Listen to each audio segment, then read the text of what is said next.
would you like to spend your morning? You could spend your morning like this.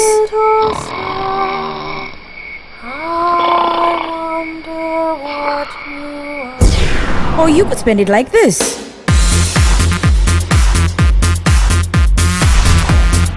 Tune in to the Morning Ride every weekday morning from 9 a.m. till 12 p.m. right here on Today FM, Today's Seed Music.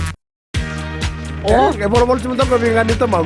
Gongaw sa nila na nga nito, ma'am. Nimbula, ayaw Mr. Ben. Ella ba? Na magikiro manolo kinedyo na bimata ka monisi kinafangarumbuka. And Bula FM, na madua and shilling.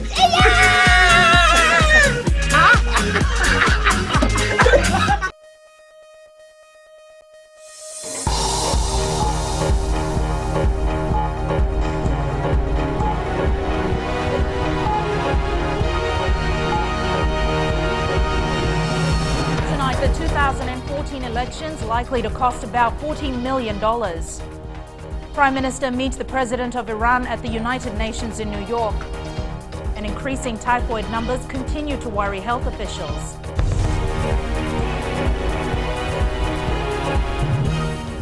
Good evening, I'm Jackie Spate and you're watching FBC News. The 2014 elections will cost around $40 million. Acting Prime Minister Ayasaid Qayyum says this estimate is based on the needs of the Elections Office. Chanel Sivan has the details. Almost a year away from the polls, the financial cost of the 2014 elections have been revealed. However, Fiji won't be left to foot the bill on its own. The Papua New Guineans have already committed in writing that they will be giving us 25 million kina by March of next year, the end of the first quarter of next year, which is approximately 20 million Fijian dollars.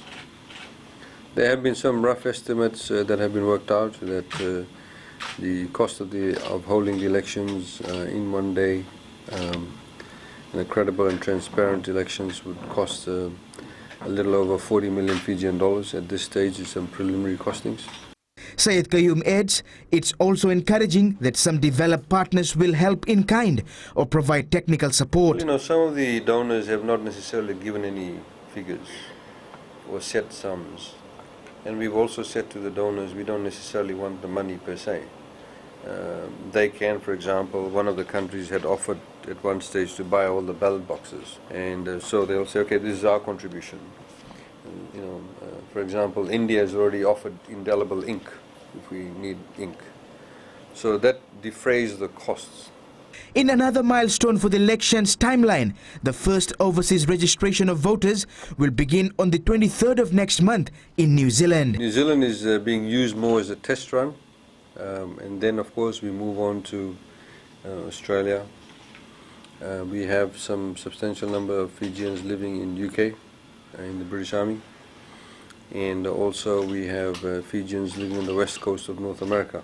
It's also confirmed there will be 3,000 polling centers around Fiji, and university students will be hired to work in these stations. Chanel Shivan, FBC News. The Ministry for Information has confirmed there has not been an acting Commissioner of Police appointed after Brigadier Ioane Naivalarua's term expired. Deputy Police Commissioner Ravi Narayan is now handling all matters within the force. The ministry yesterday revealed the contract of the Police Commissioner, Brigadier Ioane Naivalarua, has expired and he will not be returning to the post. Prime Minister Vorenghe Bainimarama today met with the President of Iran, Hassan Rouhani. Iran currently holds the presidency of the Non-Aligned Movement, while Fiji holds the chairmanship of the Group of 77 and China. President Rouhani stressed that solutions are needed for the current instability in the Middle East and Syria. Bainimarama explained that Fiji's commitment to assisting peace and security in the Middle East came from its long participation in UN peacekeeping missions. President Rouhani assured Iran's support for Fiji peacekeepers involved in UN missions. The two leaders also discussed ways to strengthen bilateral ties between Fiji and Iran. Fijian Foreign Affairs Minister Ratuinoke Kumbombola today held bilateral meetings with his Australian and New Zealand counterparts in New York. Ratuinoke updated them on Fiji's new constitution and steps taken along the roadmap to elections to be held no later than September 2014. Australian Foreign Minister Julie Bishop acknowledged the progress Fiji has made. She recognized Fiji's contributions to UN peacekeeping and also acknowledged Fiji's standing in the UN community through its G77 chairmanship in 2013. In both bilateral meetings, the ministers agreed to maintain regular contact and to work towards normalizing full relations with Fiji. Monasavu landowners will have an opportunity to raise concerns with their lawyer Isireli Fa this Friday. The meeting has been arranged so that landowning units can figure out what's happening to their compensation payout. Apisalome Doka has more.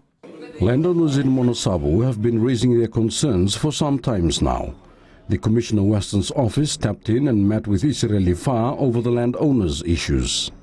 Our meeting with Mr. Fa really brings out the fact that the information that is going to the Matangali members in the village up in the interior of Navosa, of Monasavu, there's a lot of misinformation, there's a lot of gaps, there's a lot of weaknesses.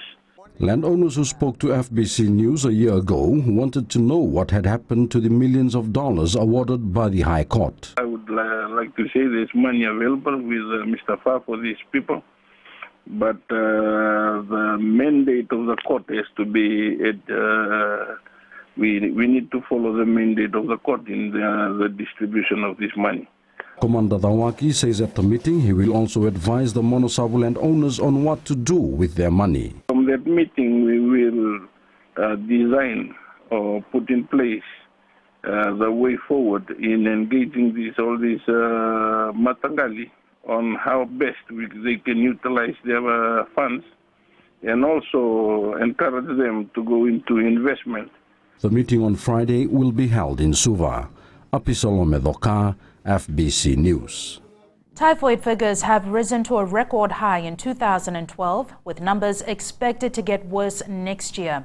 Mikalonga reports over 600 cases of typhoid were confirmed between 2011 and 2012, the highest ever. The increases in typhoid were noted from 2008 and 2009 when 400 cases were recorded. This jumped to more than 500 in 2010 and then exceeding the 600 mark at the end of 2012. The Health Ministry expects this trend won't change. We know that proper hand washing and good sanitation and personal hygiene will help combat the trend of typhoid in Fiji. This survivor from Navosa, a high-risk area for typhoid, knows what it's like to have typhoid. He and 6 others contracted the disease after drinking water from a creek. The starting was I can feel that the joints of my body was starting to get weak. Like I thought it was a fish poisoning. Started vomiting and I had a running stomach. And after that, I felt weak. I couldn't walk. The Health Ministry hopes to reduce typhoid numbers by half in 2 years through a comprehensive strategic plan. We are targeting school children. They are agents of change. Senior citizens have no better advice than this. I'm careful with the water I drink, the food I eat, and I look after my health. When we are spiritually healthy, we will be alert physically. The survivor says Fijians should learn from him and not take the risk. My only advice to the citizen is please, either you drink in tap water nowadays or either you haven't got any tap or you're still surviving on creek, please always boil the water. Typhoid is spread through the fecal-oral route from an infected person to a healthy person, and the key to preventing it is proper hygiene practices. Mikalonga, FBC News. Coming up, a former leper colony becomes a vital link for mariculture.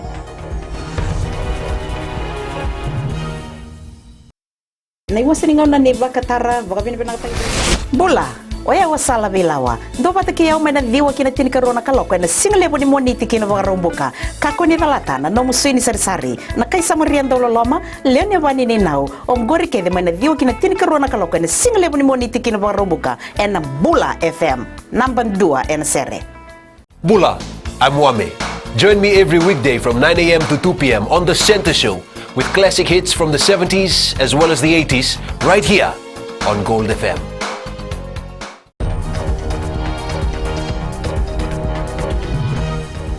Welcome back. You're watching FBC News. The government says a controversial poultry company in Nandi is meeting the requirements of the Department of Environment. Recently, a few landowners and residents of Udhiwai signed a petition against Thor Fiji, objecting to the development broiler sheds near their properties for environmental reasons. Christopher Chand reports. Last week, some residents raised their concerns about these sheds, which will house 60,000 chickens once they are fully operational. The fact about Thor Fiji is that there were certain conditions that have been put by the Department of Environment, and Thor Fiji needs to be compliant with that, and we understand they're complying with that. This group says air pollution, amongst other environmental concerns, is the reason why the sheds need to be relocated. It would appear that there are one or two individuals who live in that area who have probably tried to gain some media attention. But the reality is that the conditions are being met as been placed by the Department of Environment. There is a scientific basis for the Department of Environment to put those conditions. Syed Qayyum says their operations will continue and the development is creating hundreds of new jobs as well as boosting our poultry industry. Fijians want to eat chicken, and as you know, sometimes there is a shortage of it.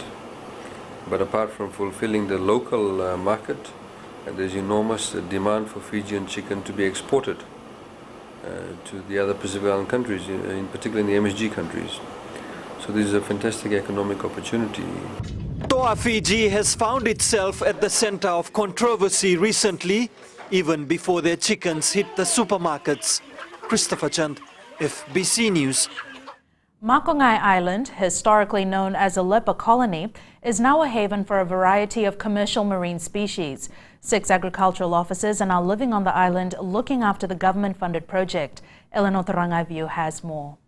In 1989, Makai was declared Government Marine Reserve due to its pristine environment.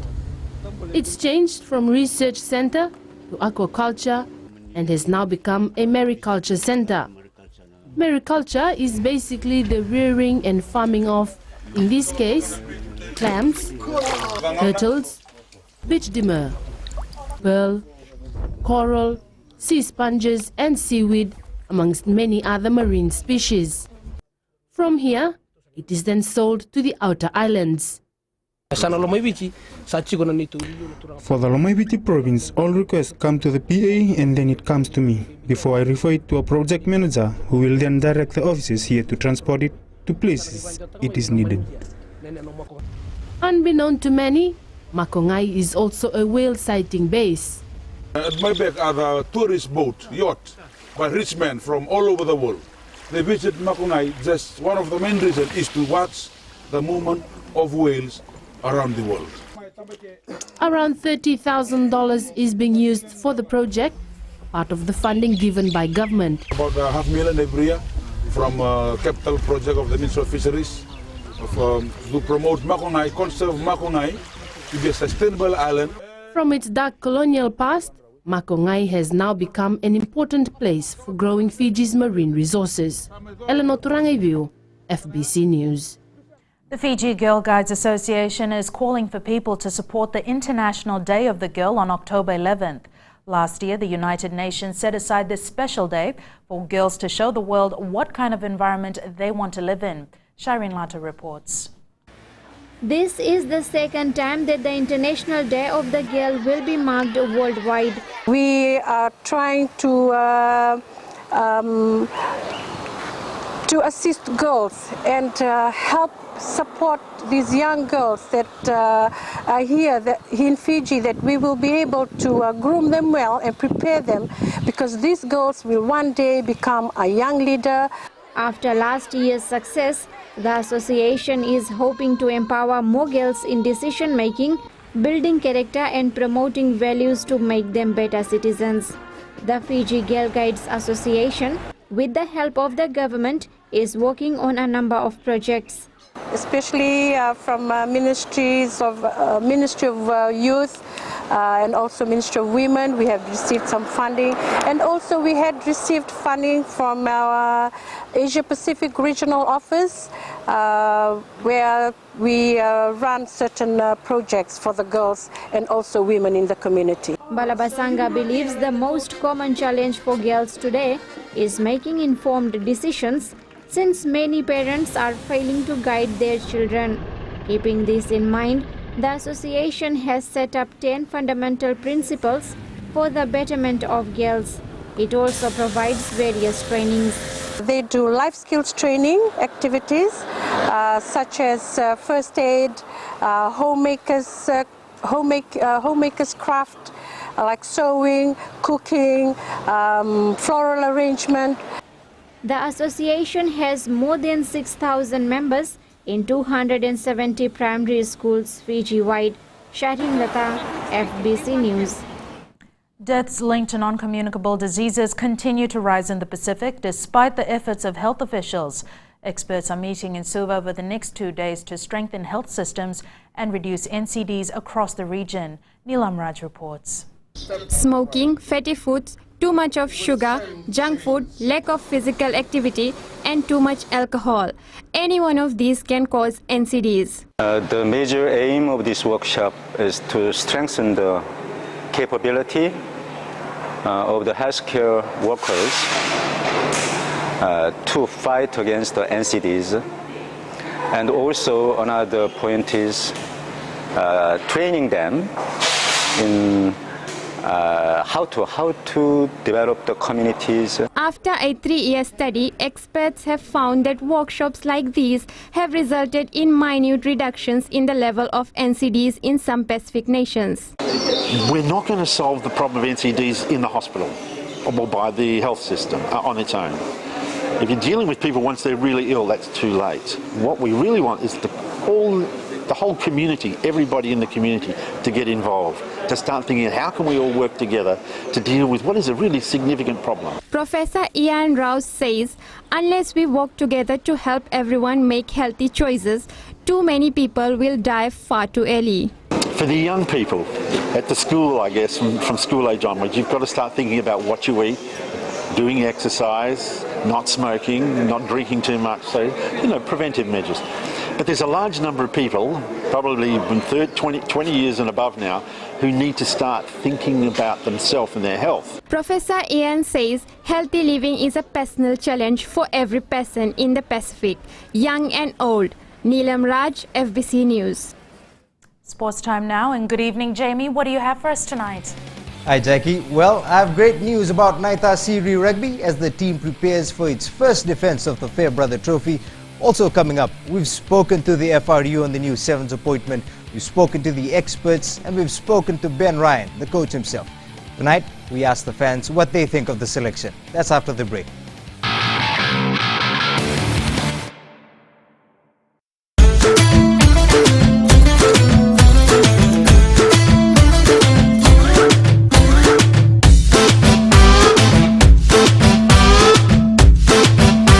नमस्ते दोस्तों, मिर्ची रफ्तार से मैं अश्निल सिंह। शामिल हो जाइए हमारे साथ Monday to Friday from 3 to 7 PM।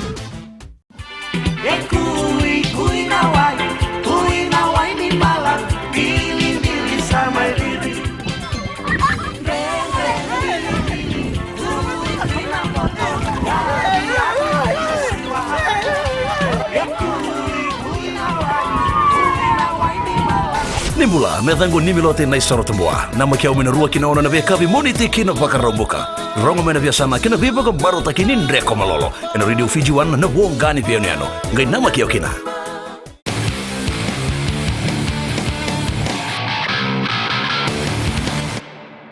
Welcome back to FBC Sports.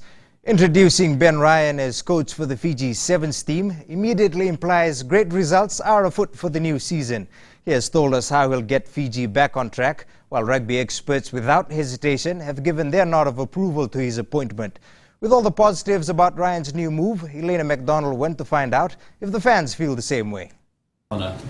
This man, many say, will be the key to moving Fiji Rugby Sevens forward. He will be good. All I ask is for all rugby coaches in Fiji to support him. Whatever the outcome, Fiji will benefit. You have someone, a stranger, who the players listen to. They do not listen to the locals because they have their own cultural, traditional things. The gist of it all is we could see long overdue changes, which many say we cannot provide locally just yet. I think he will have to undo lots of bad habits that exist in our rugby, and I think once he's got those undone, we'll be going forward in such a direction that we wonder why we haven't done it before. Derry was not consistent with his achievements. I am happy we now have the England coach. I know he will lift our rugby up again. They should let him do all the selection and not just leave him the duck like they used to do before. Well, the people have spoken and they've welcomed Ben Ryan on board with Fiji Rugby. The interesting part, though, will be how much patience will we have as rugby fans and how much time will we allow him to put Fiji Rugby back on top. Elena McDonald, FBC Sports. The Naita-Siri rugby side received a major boost today as they gear up for their first Fairbrother Trophy defense against Nandi on Saturday. Naita-Siri has signed a $30,000 contract with Tathiroa Transport and will now be known as the Tathiroa Transport Naita-Siri Highlanders. And that wasn't the only good news for the side.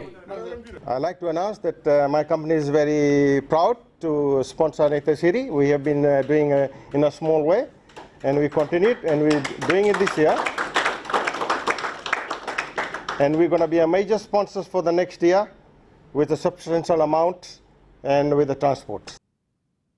And their first defense of the Fairbrother Trophy on Saturday afternoon against Nandi will be played at 3:30 at the NZ Stadium.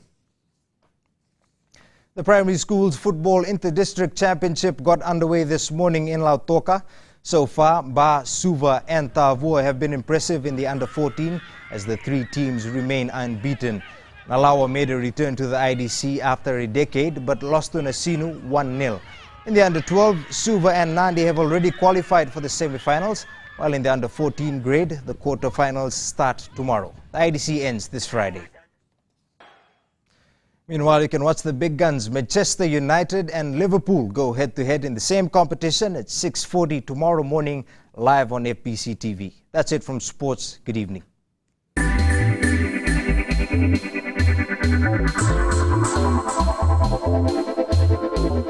Amalgamated Telecom Holdings has paid over $12.6 million in final dividends to shareholders for the financial year ending March 2013.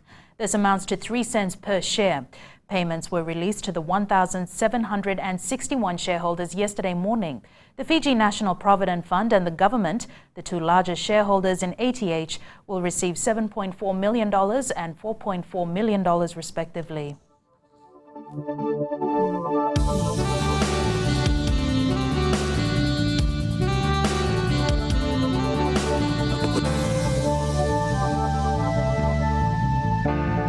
Time for the weather girl now. How's it going, Jen? Hi, Jackie. According to the Weather Office, there were morning and afternoon showers for Suva. Now, we may not have had rain in the central area, but it's likely it rained in the greater part of Suva. Cloudy conditions for Nandi, Lautoka and Ba, as well as showers for Savu and Lambasa. Temperatures dropped in two major centers, 29 degrees, and our lowest today. 33 in Lambasa is the highest, Ba following closely behind on 32 degrees. More wet weather tomorrow, that's right. There'll be brief showers over the eastern and interior parts of the larger islands. The west, however, will continue to enjoy the usual sunny conditions. That was weather for this evening, leaving you now with this photo from Alamgir Shah, taken somewhere on the King's Road near Corovo. Proof that you can get the most brilliant photos in places you never thought possible. Thanks so much for that, Genevieve. The headlines once again. Acting Prime Minister Ayasaid Kaiyum confirms the 2014 elections are likely to cost a little over $40 million. Typhoid figures are at an all-time high this year and will most likely increase again in the near future and Monasavu landowners to meet their lawyer on Friday over concerns on the compensation payout. To the poll question this weekend, we're asking, is Ben Ryan the best choice for Fiji Sevens? Visit our FBC website to take part and also catch up on all our daily news stories.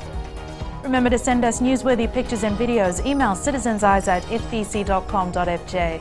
That's news tonight. I'll be back tomorrow. Good night.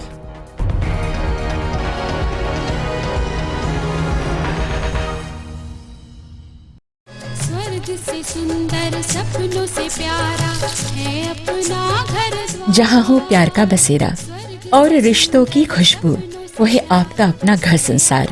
Join me on घर संसार, Monday to Friday, 9 a.m. till 12 p.m. only on Radio Fiji 2. Hope you're enjoying the music right now on Gold FM. Only the classic hits, especially if you're spending your time at home or around the office. I certainly hope you're taking it easy and enjoying the music coming your way. Well, I got a whole lot more to keep you moving and to keep you going right up until you reach knock-off time.